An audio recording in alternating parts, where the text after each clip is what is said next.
tell your point of view and your perspective on when you met President Obama. Okay, as you probably know, I'm a retired attorney. For 6 years, I was an administrative law judge.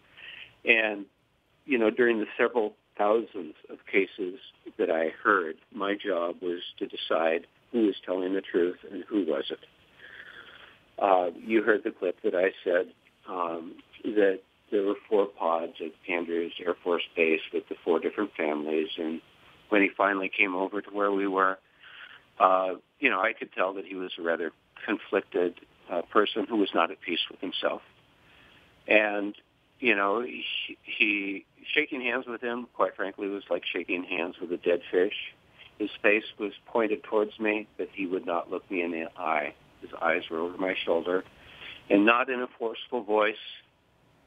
You know, I'm really sorry about this, Mr. Wood. That was not the way he did it. And I could tell that he was not sorry. He had no remorse. Let me say something else, and I'll ask you this question. Are these the words of someone who's really sorry? The vice president was also there. He came by, and he introduced himself. This is before the president came by. He came over to our little pod of people, and he says, I am Joe Biden. And then he said, I'm, quote, unquote, I'd received one of these, quote, damn phone calls when he had lost a family member. And then about a half hour later, he actually came over and approached me.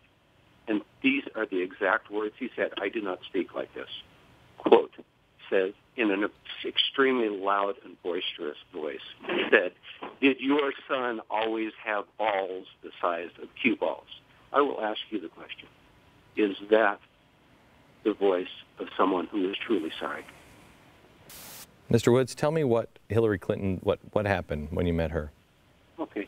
First of all, I did have the privilege of meeting Hillary Clinton, and I do appreciate her taking time out from her schedule to meet with the 4 families.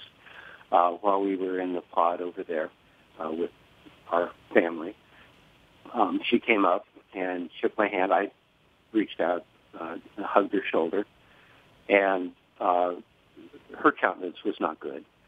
And she made this statement to me that, first of all, she was sorry, but then she said, we will make sure that the person who made that film is arrested and prosecuted.